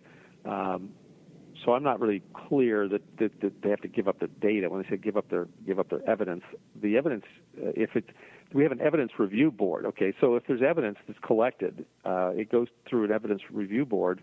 It's actually called a merit process, and that basically determines whether or not we're going to spend the money to go have it analyzed. Because we get a lot of stuff sent to us that if we analyze everything, we blow we blow through every dime we ever had donated to us or through memberships. So we've got to be selective on it. So we may not choose to analyze, for instance, a corn stalk from a crop circle, but we might decide to analyze something from a cattle mutilation or from a landing trace case or something of that nature. But it's all done through a group of professionals who review the stuff and then make a recommendation. And then we have labs that we use to go analyze the material and provide it. Generally, the evidence stays with the witness. I mean, we don't like capture it and put it someplace on a shelf somewhere here. Although we do have evidence that people have sent to us or given to us that we do have at headquarters. But that's not what they show in Hangar 1. Well, no, we have lots of files. I mean, we have lots of files and lots of reports. I mean, that's what we have. But, I know. I'm just kind of joking around here. We don't have any crash saucers hidden in your place. I wish we did. Well, yeah, that would I'm still looking for it. I'm trying to figure out which box it's in. Now, one of the things I was thinking of, do you have any edge, or do you have more knowledge in your position than the average Joe out there would, or can anybody basically find out what's going on? Do I have an edge? The only edge I've got is that people will call and tell me some extraordinary things, or they'll write me and tell me some extraordinary things. My biggest problem is trying to determine whether they're for real or whether what they're saying is for real. That's one of the reasons why I put a SAT team in place, which is our special assignment team, which I assigned to Chase Klutsky, and she's got a whole group of people, I think a dozen people now, who work on that team, because I get these incredible stories sent to me, and I don't have time to. If I just send them to an average investigator, they aren't going to know what to do with it, because it's more of a long-term study type of case. So we have a couple right now that they're chasing down. I'd rather wait till we have some hard evidence to present to the public before doing it. But a lot of them turn out to be a big nothing. I mean, it's we chase them down, and they're nothing but a shaggy dog story. It goes back to the alien. The alien shot my dog. Kind of thing. But you never know. I mean, maybe one of these people is telling you the truth. So I try to take everybody at face value. Unfortunately, there's a lot of people out there who just seem to have nothing to do with themselves, so they have nothing to do but mess with other people. But that said, I mean, we do chase everything down we can. And, going back to that, you brought it up a couple of times now about the guy with his dog and put it in the refrigerator or whatever. It's basically, the word's out, or has been out forever, that's basically a hoax, yet his followers are real, they're very protective of him. And they'll follow it all the way. They just love the story. There's a question up on the message board going back to Bigelow, and that is the evidence that was collected during the Bigelow era, is that still in MUFON's possession, or does Bigelow have that evidence? No, we have our own evidence. I mean, if he sent his team out and they collected other evidence, that belonged to them. I mean, we didn't have a share agreement where we share our evidence with them and they share their evidence with us. So basically it was that we would go out and investigate the case, and if we felt it had merit or something else, and we had exhausted our investigation, we would turn it over to them, and they would go in, because they had I won't say millions of dollars, but they had very good funding for instrumentation that we don't necessarily have, like electron scanning microscopes and other things. So but to the best of my knowledge, nothing turned up. I mean, they didn't really turn up anything because they didn't feel like it was worth re-upping the contract. So it all went, all by the wayside.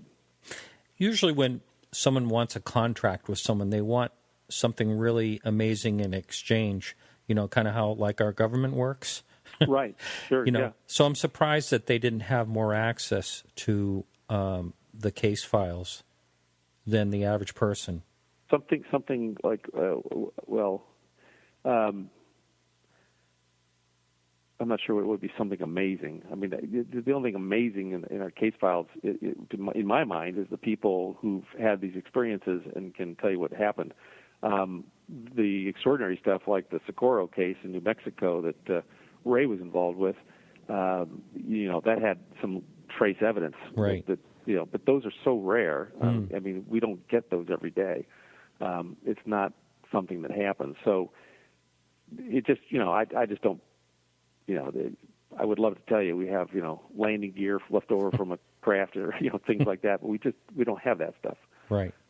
I have been given, since I've been here, I've been given 2 metal samples from people who believe they were from crash saucers, and we've had them both tested at some great expense. Yeah, it's very expensive. Very expensive to do the testing, and both turned out to be just, nothing extraordinary. Now, that doesn't mean they aren't extraterrestrial. It just means that they aren't from someplace else. They were manufactured here, or wherever they were manufactured. Let's say it was someplace else. That the chemical makeup, the isotopic ratio makeup, and everything else is exactly the same as Earth. But I don't discount these people's stories, but the two individuals that these came from were very, very credible witnesses who saw some extraordinary things back in the early days of ufology and saw the craft on the ground and went back and picked up metal fragments and pieces. So I think I know exactly who you mean. Yeah, they got a couple of them out there, but yes, there's been a whole bunch of them. But that doesn't mean they didn't have the experience they had, and it doesn't mean it wasn't something extraordinary. It just means that the testing we did didn't show anything unusual. So, much to my chagrin, I was hoping we'd have some, good tales to tell. But it's just basically, my sense is that the elements in the universe are the same everywhere. But that's just my sense, Right. It's just the compositions could be different than we could expect or whatever. Your science review board, is that the right term? That is true. That's the right term. Yeah. Now, do they check into old cases, or is it just new investigations?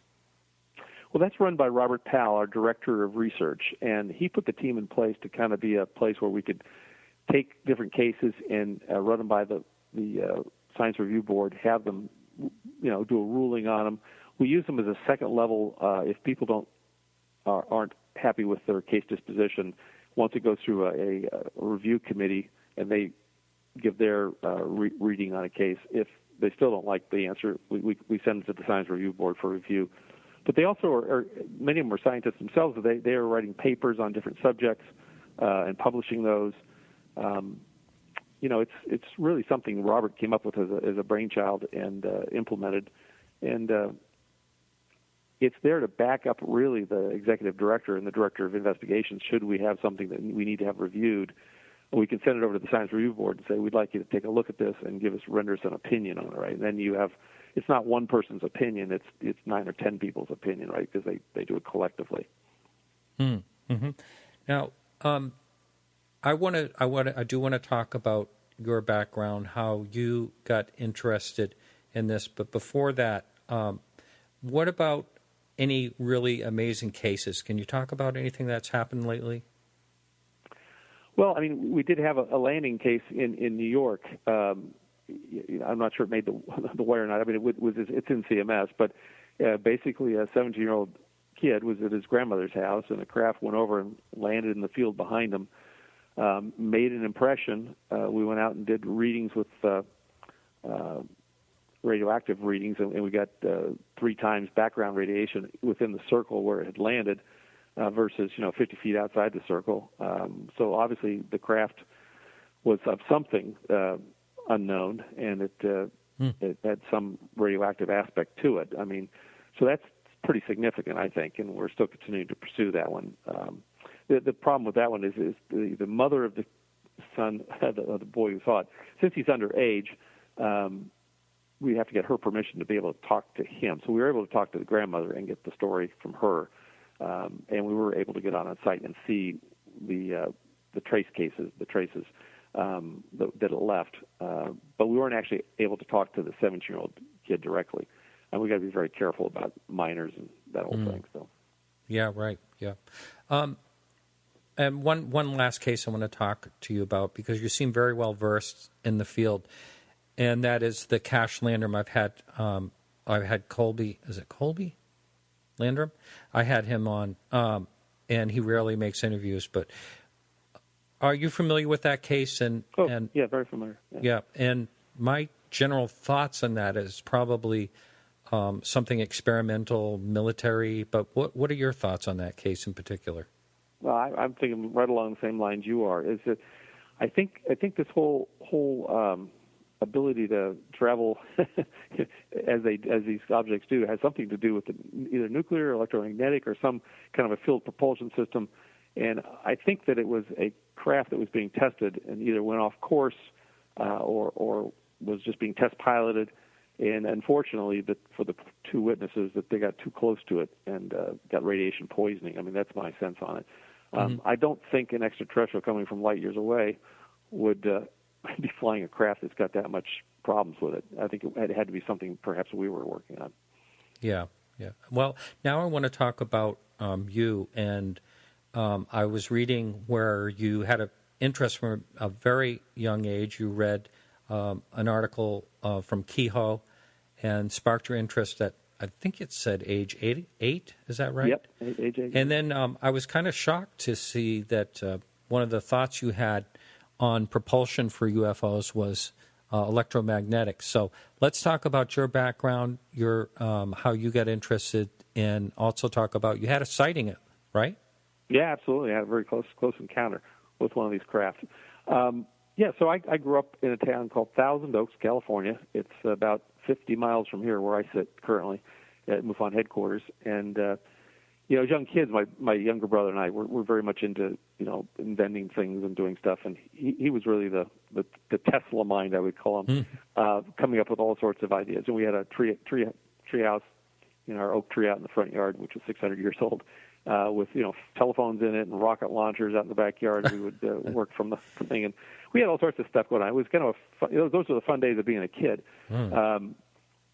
And in those days, the papers were full. This was the early '60s. The papers were full of articles about craft being seen.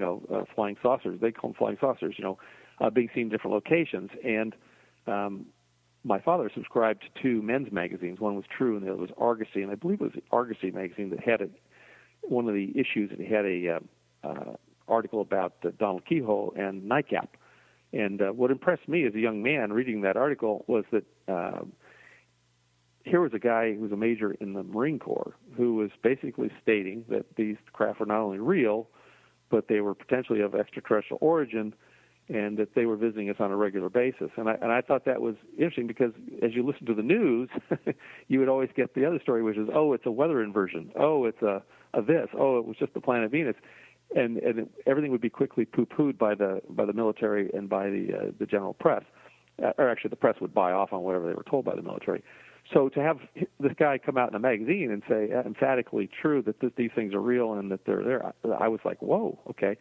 So my brother and I had been playing with, crystal radios and magnets and all sorts of things, and we had electromagnets, and we started thinking, well, perhaps they're using some kind of electromagnetic field to bounce off the Earth or other, bodies out there.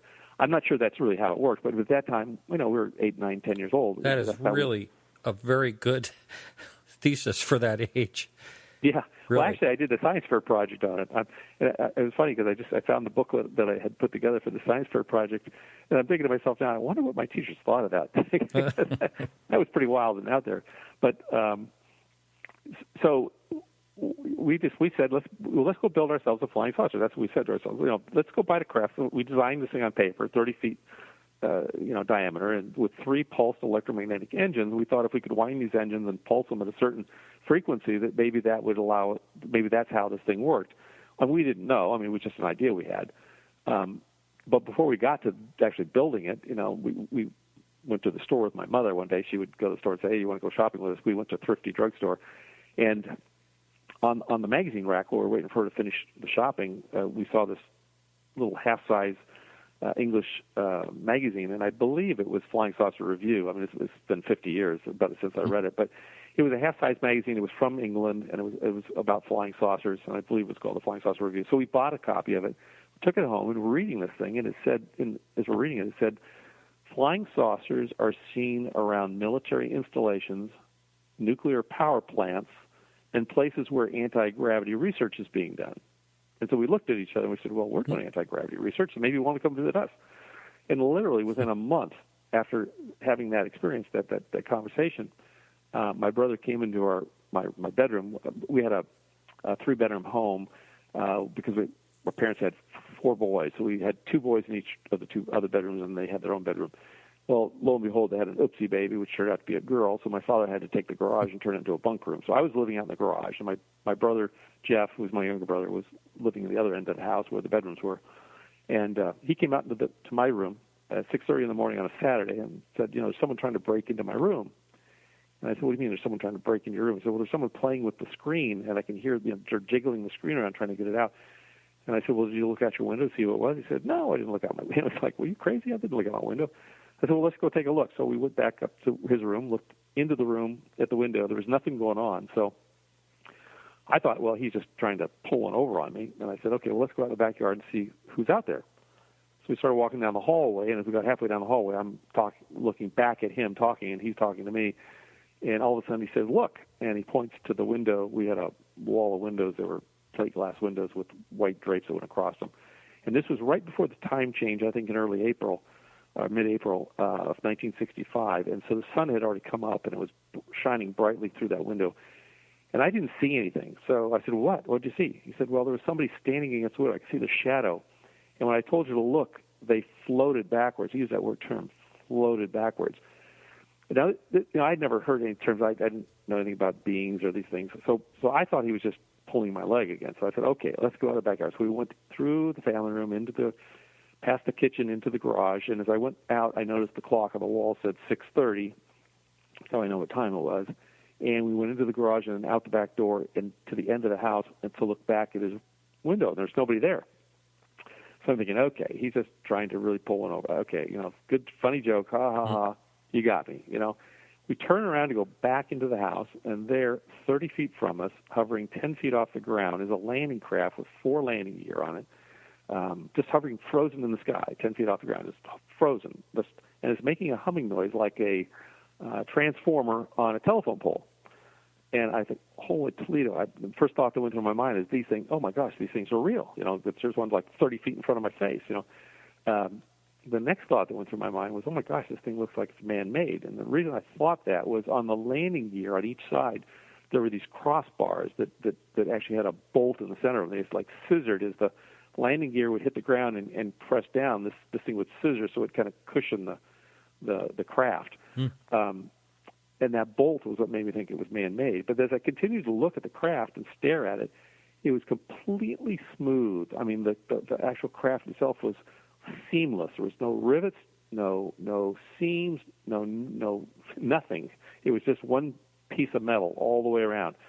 And so my next thought was, oh my gosh, how did it get in and out of this thing? There's no windows or doors or anything. I mean, there's no break in this thing. It's like a solid object. And then at that point, I said to my brother, I'm going to go in the house and get a camera. I'll be right back. Of course, we had a high-powered digital camera, right? We had a Brownie Instamatic, but I ran into the garage to go into the house, and then we'd locked ourselves out. So I started pounding on the door. Now, no one was up when we'd gone out, but after about a minute or two of pounding on the door, my older brother opened up, and I ran past him as fast as I could to get the camera out of the closet and get back outside. And it seemed like only a minute or two had passed, and I got back outside, and my brother Jeff was standing up on the swing set. He'd climbed up the slide, and he was looking out to the west. And I said, the object was nowhere to be seen. So I said, well, what happened? He said, well, it just hung there, and then after a minute or two, it just slowly started to drift away, and then it just shot over the horizon, And I thought, oh, dang, we didn't get a picture of this thing. So he was 9, I was 10 at the time, and so we talked about it and decided, well, no one's going to believe us. So, telling our parents about it or telling the police about it. But we did end up telling our parents about 6 years later, and they had no trouble believing that it happened. But it was just an experience that let me know that there's a lot more going on than what we're privy to. Wow. I can't say that it was an extraterrestrial craft, but in 50 years, I've never seen anything like that technology in anything we've built, either the United States or Russia or China. So it's got to have been coming from somewhere else, that technology. And that, for me, the first thing that happens when you see one of these craft close up and is your whole worldview gets turned upside down. I mean, it's one thing to believe UFOs exist. It's one thing to believe there's life out there. It's another thing when it's 30 feet from you and it's in your face. I mean, it just totally shocks your system. So it took me about 2 weeks, maybe 3 weeks for that shock to wear off or the point where I could actually function again. And for me, it drove me to go learn the technology, go to engineering school at UCLA and get my degree in nuclear engineering and go to work for a large company like IBM, who I thought could maybe have the funding, the research funding to go figure this thing out. But for my brother, it did the exact opposite. For him, it knocked him completely out of the loop, where he's struggled with drugs and alcohol his whole life, and it's been a bad side. So I've seen both sides of this thing, and I understand when people talk about, experiencers talk about trying to cope with it, and it's a traumatic experience. And my brother to this day still suffers from post-traumatic stress syndrome from that event. So, but that's kind of what happened, just I mean, and that's what got me interested in the whole. I mean, it didn't get me interested. I was interested in the subject already, but I don't know that I would be doing what I'm doing today if I hadn't had that up close and personal encounter. Now, when you were at IBM, and were you actually looking into propulsion?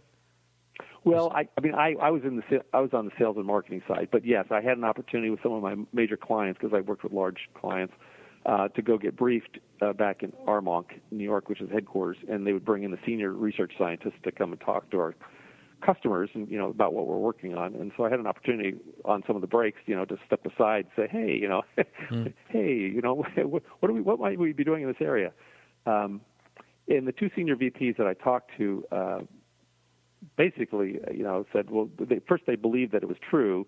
They didn't have a problem with that, but they believed that if there was something to be known, that they would know it, which is typical of most scientists. I think, if there was anything to be known, we would know it. So don't worry, kid. We'll handle it. You don't need to worry about this anymore. So I never really got them to do anything. I was trying to convince them that by studying this, that perhaps they could come up with a computer that wouldn't require power. And what kind of a breakthrough would that be, or what kind of a competitive advantage would that be? And of course, that's the free energy people talk about. These craft have the ability to generate their energy out of the vacuum of space. But I'm sure they've been working on that kind of stuff. I just I can't imagine that that's not something they're working on. But they weren't going to tell me. So we need. And I just IBM's huge, but we need Google to get involved. Well, Google. Well, we need Google. We need Elon Musk with SpaceX and some of these other things. We need a guy with Virgin Galactic, Branson, and those people. All these, they all have an interest in the subject. I mean, what they don't want is they don't want to get touched by this whole UFO brush, because it's just there's too much of a laugh factor associated with it. So we need to make it safe for our scientists and our engineers to be able to go work on this subject either privately or in their companies without fear of retribution. And that's a real big thing. And that's one place where I think we really can make a difference as MUFON, is by putting this out there and trying to keep it as scientific as possible. I realize that some people believe that there's fringe stuff, and there is fringe stuff in this whole field, because frankly, when you're dealing with technologies that are so far advanced from where we are, it looks fringe. You think of an Aborigine out in the outback of Australia, and you show them your smartphone and you're streaming ESPN live on it, they're going to think you're a god. It's like, you're like, where did that come from? I've got my stick and my spear, and I'm going to find a rabbit. So, and we might be the same. We might be the same way, but to a very advanced civilization. Yeah, I believe that. Yeah, we just last week we had Stan Gordon on and talking about Kecksburg, the Kecksburg craft or whatever it was, and the witnesses mentioned at that time that it was totally smooth. There was no seams, rivets, or anything like that, and that subject does seem to come up a bit. Well, their material science is so far ahead of where we are, but we're starting to catch up. I've read stories about materials, where that will morph, and they're talking about airliners in the future having wings that reshape themselves because the materials are able to do that. There won't be moving things like today. You have an aileron going up and down, or you have a flap that goes down mechanically. It'll be the shape. The wing will actually just reshape itself. Now, would that be strange? Yeah. A question that had come up on when you were talking about your close encounter there was, what was the shape of that craft? It was like a tank. So I tell people it was like if you took a brick, and you blew it up to 8 to 10 feet long by 4 feet wide by 3 feet high, and then you completely smoothed the edges, so it was like, there was not a square edge on it. It was just perfectly smooth like a tank. And it was bright orange. This is the strangest thing. It was bright orange, and then the landing gear were corrugated like dryer hose. You know how dryer hose kind of goes in and out, in and out.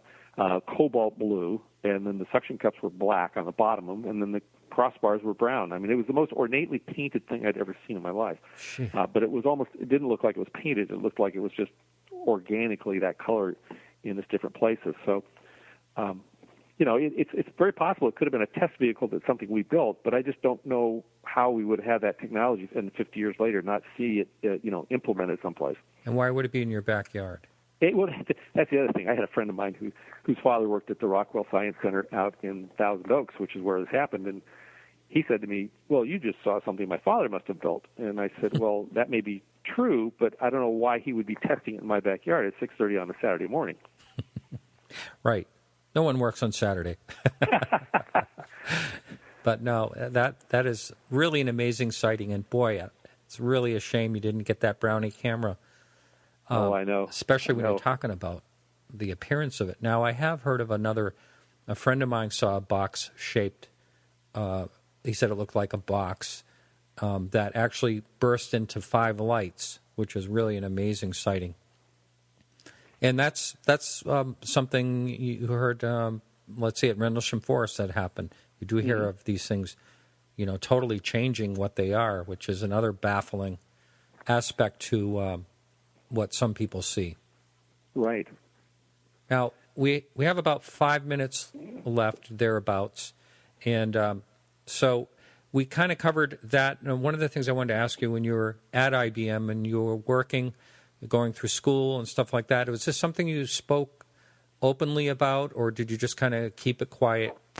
Your interest in UFOs? I would share it privately with some friends, but I found here was something that happened to me. I mean, on the Monday after the day I had my sighting, so I had on a Saturday. On Monday I went to school, and I think I was in the 5th grade at the time, and I had a good friend of mine who's a lawyer up in Orange County now, just retired, in fact.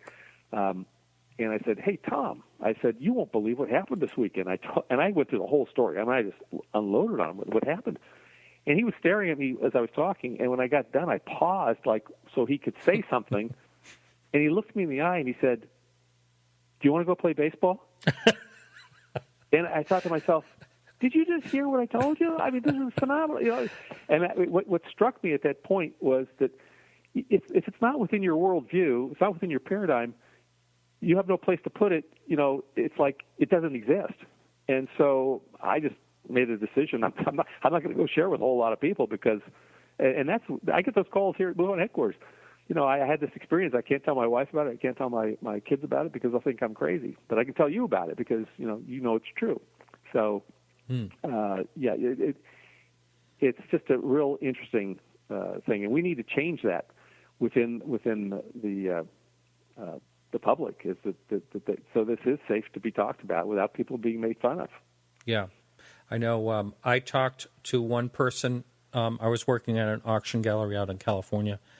I talked to one person after my sighting and just said, please don't say anything to anybody. It's just, I'm reeling from this whole situation. And then, it didn't take more than a couple of days and everybody was teasing me about it. The word got out. So, yeah, it really made me, I actually was quiet about it for, that was in 2006 until 2011 is like the first time I talked openly about it.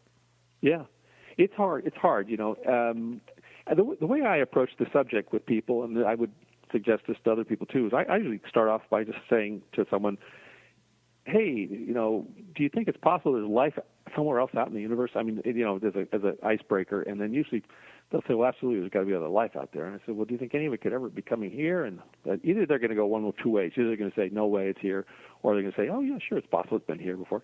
And then a third question I might ask them is, what's the strangest thing that ever happened to you? And you'll get some really weird stories from people. I mean, time dilation, near-death experiences, UFO sightings. I mean, people ghosts. Start sharing with you, and then at that point, maybe it's safe to talk about it. But I mean, if you just come right out of the chute and tell your UFO story, most people are just going to stare at you like you're from another planet.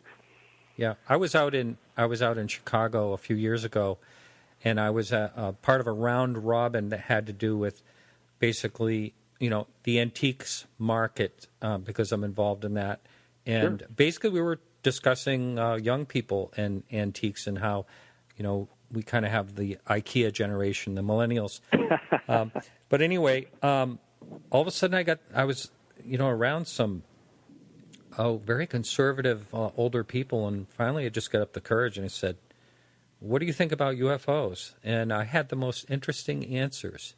It was, we'd be foolish to think that we're alone. And I think that's what we're getting more and more now that, they're discovering Earth-like planets out there, and the possibilities are just growing and growing. So I think we are going to see within so many years, I think you and I are about the same age, within so many years we're going to see the fact that people are going to relax a little bit more about it. I do believe that's going to happen.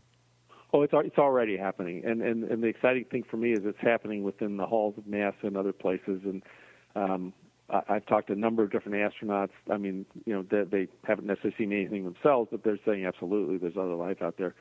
So if we can make this a conversation across the country, I'd love to see it be part of some of the political process. But unfortunately, we'll get caught up in 100 other things before we get caught up in UFOs.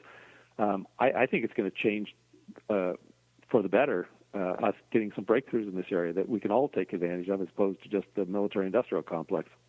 Now, besides one last question I'm going to ask you here, and that is, besides joining MUFON and helping out as far as growing the funding and all that, how can the average person, someone that's listening right now, how can they help MUFON? Well, I think the main thing is just let people know about us. If you hear friends who have sighting reports, go on our website and sign up for our free newsletter. I mean, that's a free thing you can do. You don't have to become a member, but we'd love to have you be a member. The membership's only $35 a year, and if you're 65 or older, it's $30, so it's pretty cheap. And obviously, if people want to donate, we will certainly put it towards any of the projects we're working on currently. So basically, just make people aware that we exist and that there's a place they can go if they have unusual encounters. Great. Well, thanks so much. And someone can reach you at your email address, and they can go right on the MUFON.com site and contact you that way. Absolutely. exe.dir@MUFON.com, or just go to MUFON.com and click on contact, and you'll find my information there. Excellent. Well, thanks so much. It's been a real pleasure. Thank you, Martin. And appreciate next you time having me on you're the show. at a conference, I'm going to make sure that I get to walk up and shake your hand and say hello. Okay, great. I look forward to it. Thank you. All right, everyone. Thanks for listening to the show. And thank you for supporting the show if you're listening this far or if you are listening live. Either one, thank you. And remember to come on podcastufo.com to listen live. The player's right there, and so is the chat room. All right, so we have a few people to thank. We want to thank Carrie Lloyd Whitehouse for providing the music, except for the New Year's Eve music I played earlier. Carrie Lloyd Whitehouse in Ireland. Also, I want to thank Peggy Shunning for liking our Facebook page. Remember to like us on Facebook for all the latest UFO news. And we have 23,000 some odd people on there, and join in the conversation there.